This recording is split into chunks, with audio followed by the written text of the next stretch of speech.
Bonjour, bonjour les amis, ici c'est Robin Coudeville, coach de vie et coach en leadership. Donc on ne s'est pas vu depuis très longtemps. Donc aujourd'hui je vais vous faire une petite vidéo sur un sujet auquel on est tous confrontés, qui s'appelle la peur. Surtout peut-être ces derniers mois, vous avez vécu de la peur avec cette situation du coronavirus. Bon, surtout j'espère que vous avez pris soin de vous ces derniers mois, que vous avez pris soin de vos proches. Donc il y a toutes ces conditions extérieures que vous ne pouvez pas gérer, liées à cette pandémie, liées voilà, à tout ce que ça a généré. Donc tout ce que vous ne pouvez pas gérer, effectivement, vous ne pouvez pas le gérer. Mais surtout, j'espère que vous pouvez vous concentrer sur ce que vous pouvez gérer pour vous et pour vos proches, pour prendre soin de vous, de votre famille, de vos proches. Et ça, essayez au maximum de pouvoir faire de votre mieux avec leadership, pour prendre soin de vous, encore une fois, de vos proches et continuer d'avancer du mieux possible. C'est très important. Voilà, donc là, on va rentrer, je vais essayer de rentrer maintenant vite dans cette vidéo pour vous parler de la peur. Donc la peur, c'est une émotion à laquelle tous les êtres humains sont confrontés dans différentes situations de la vie.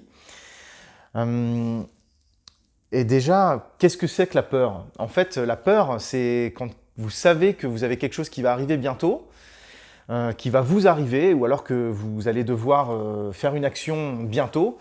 Et la peur, c'est quelque chose, c'est un signal que vous envoie votre cerveau, parce que, en fait, vous allez avoir quelque chose qui va arriver ou sur lequel vous allez devoir agir, qui est très inconfortable pour vous.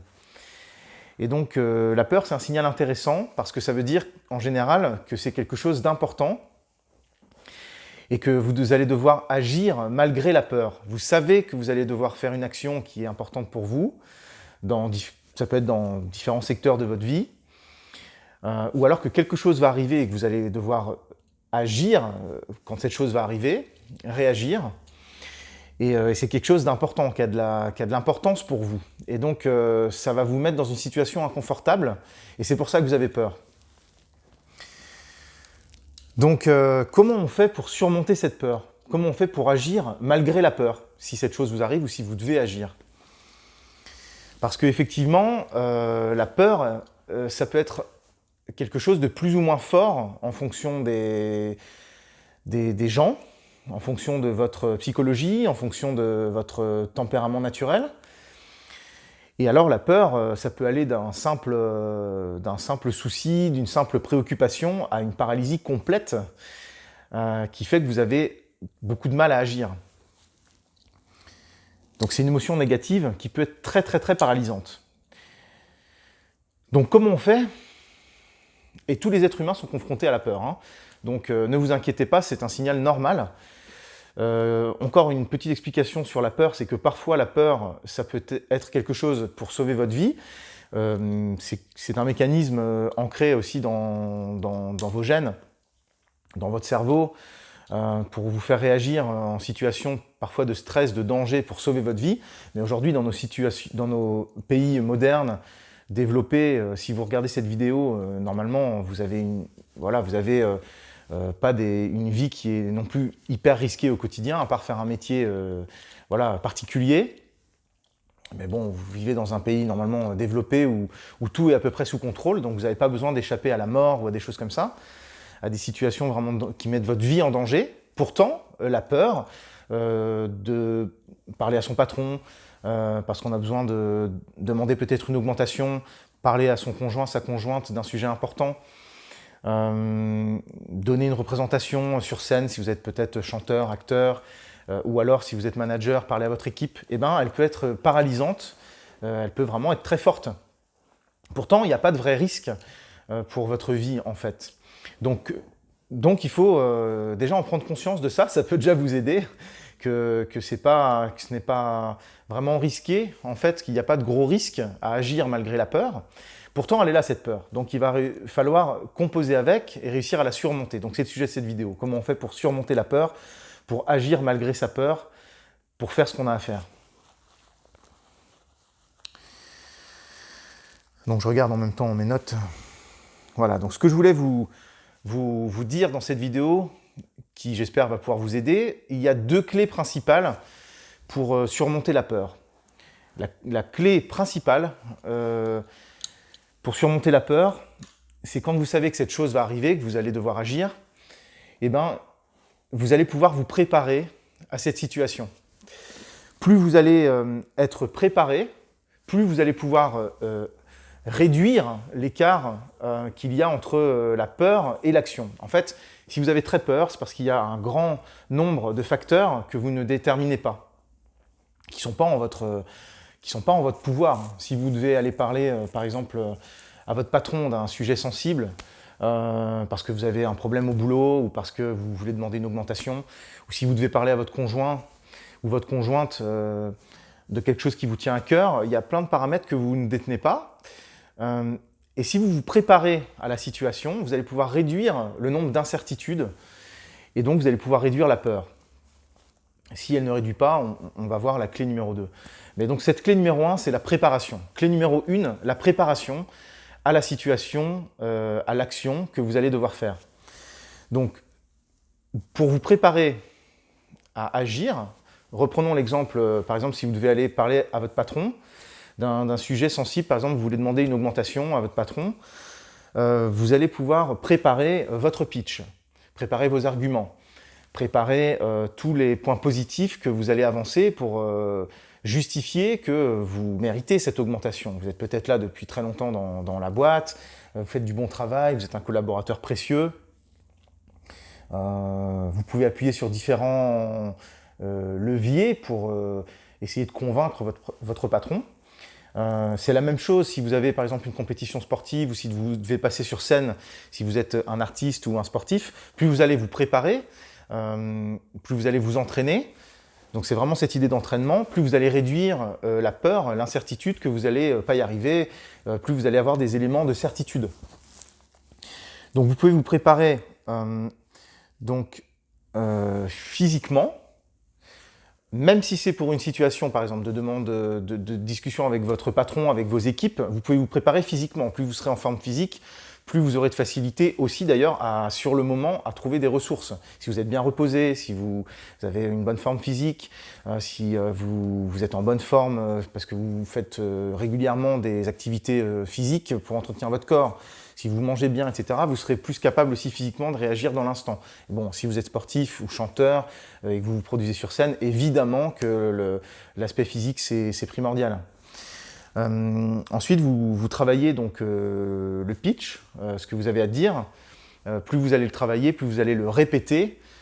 Même par exemple, si vous êtes indépendant, que vous voulez augmenter vos tarifs par exemple, pour vous faire payer correctement, parce que vous êtes un jeune indépendant, plus vous allez répéter la demande de paiement par exemple, devant votre glace, plus vous allez entraîner votre esprit, votre cerveau à cette nouvelle habitude aussi, et plus vous allez réduire la peur.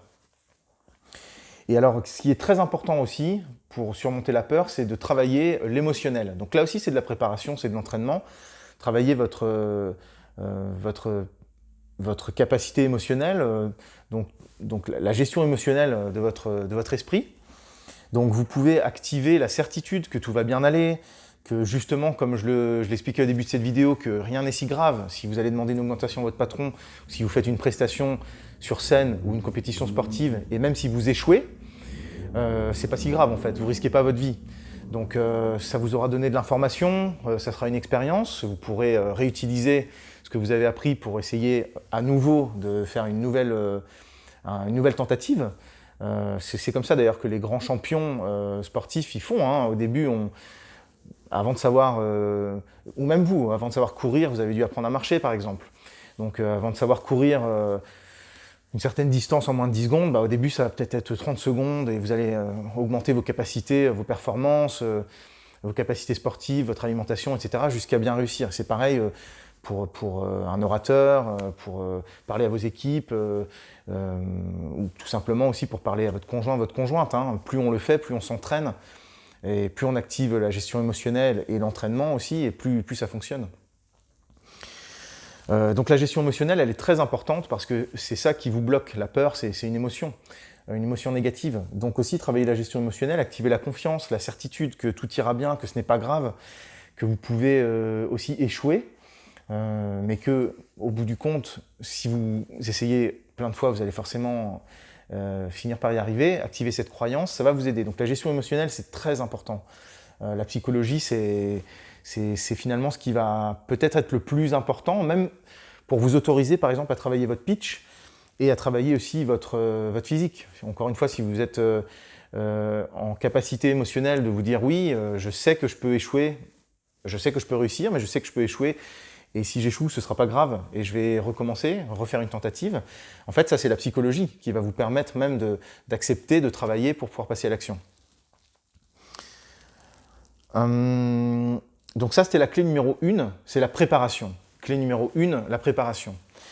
La clé numéro 2, une fois que vous êtes bien préparé, que vous avez réduit l'incertitude sur ce que vous pouvez gérer, donc vous avez fait tout ce que vous pouvez de votre côté. Donc tout le reste, c'est plus de votre ressort, hein. Si vos équipes elles vous reçoivent mal, si votre patron vous reçoit mal ou refuse votre demande d'augmentation par exemple, si votre conjoint ne comprend pas votre demande, mais que vous avez fait le maximum, vous êtes en paix avec vous-même déjà. Et donc la suite, ça ne dépend pas de vous. Et donc cette clé numéro 2, une fois que vous avez tout préparé, le mieux que vous pouvez, vous avez fait votre job, eh ben, c'est cette psychologie qui est déjà importante dans le numéro 1, mais c'est d'activer cette confiance, essayer d'activer encore plus cette certitude que tout ira bien, que vous avez fait tout ce que vous pouvez pour vous préparer, et donc pour vous rassurer. Et il faut savoir aussi que quand vous allez être dans l'action, quand vous allez être face à votre patron, face à votre conjoint, face à un public, face à votre compétiteur, en fait, l'être humain, il va trouver des ressources aussi dans les situations de nécessité, dans les situations où vous allez en avoir besoin. Vous pouvez vraiment avoir confiance, activer cette croyance que vous allez trouver des ressources. Et vous l'avez sûrement déjà tous expérimenté dans des situations où en fait, vous êtes obligé de passer à l'action, vous n'avez pas le choix. Vous allez trouver les ressources en fait, hein.